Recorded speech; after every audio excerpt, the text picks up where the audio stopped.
मीठे मीठे बच्चे कब सन्मुख होते हैं और कभी दूर चले जाते हैं।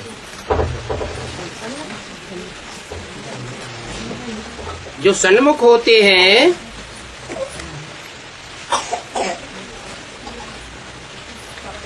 वो फिर वहीं रहते हैं जहां याद करते हैं, क्योंकि याद की यात्रा में सभी कुछ समाया हुआ है।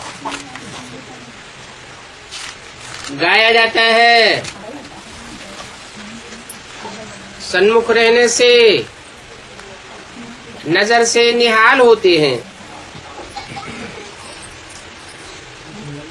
क्योंकि आत्मा की नजर जाती है ना परमपिता परमात्मा में।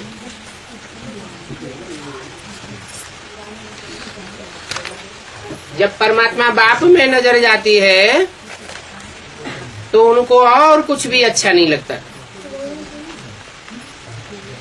उनकी याद से ही विकर्म विनाश होते हैं। तो बच्चों को अपने ऊपर कितनी खबरदारी रहनी चाहिए, क्योंकि याद न करने से माया समझ जाती है कि इनका भी योग जुटा हुआ है, तो फिर वो अपनी तरफ खींचती है। और जब अपनी तरफ खींचती है तो कुछ न कुछ उल्टा काम कराई देती है।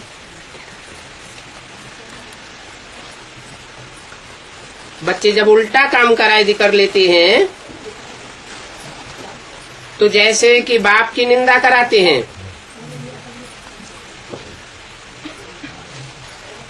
भक्ति मार्ग में गाते हैं, बाबा मेरा तो एक दूसरा न कोई। तो इसके लिए भी बाप कहते हैं, बच्चे ये मंजिल बहुत ऊंची है। कौन सी? मेरा तो एक बाबा दूसरा न कोई। इस मंजिल में जो रहने वाले हैं उनकी निशानी है, काम करते हुए भी बाप में नजर लगी रहती है, बाप को ही याद करते हैं। ये है ऊंच के ऊंच मंजिल। कर्म करते याद में रहना, इसमें प्रैक्टिस बहुत अच्छी चाहिए। कोई भी कर्म इंद्रियों से कर्म करते हो, परंतु अगर प्रैक्टिस अच्छी है तो याद में रह सकते हैं। अगर प्रैक्टिस नहीं करते हैं तो जैसे कि बाप की निंदा कराते हैं, वाइब्रेशन खराब कर देते हैं, उल्टा काम करने लग जाते हैं। समझो, कोई क्रोध में आकर के आपस में लड़ते झगड़ते हैं तो ये भी निंदा कराई ना। इसमें बड़ी खबरदारी रखनी है। अपने गृहस्थ व्यवहार में रहते हुए बुद्धि एक बाप से लगाना है। व्यवहार में अनेकों के साथ आना पड़ता है, परंतु बुद्धि तो एक बाप में लगानी है ना। ऐसे भी नहीं है कि कोई संपूर्ण हो गया है, नहीं। कोशिश ऐसी करनी चाहिए कि हम ऐसे देही अभिमानी बने। देह अभिमान में आने से कुछ न कुछ उल्टा काम हो जाता है,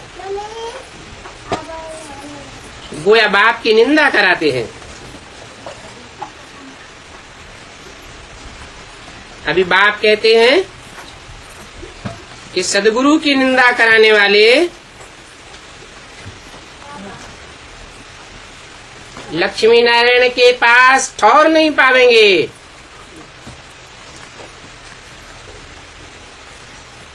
वो गुरु लोग तो ऐसे ही कहते रहते हैं, सदगुरु निंदक ठौर न पावे।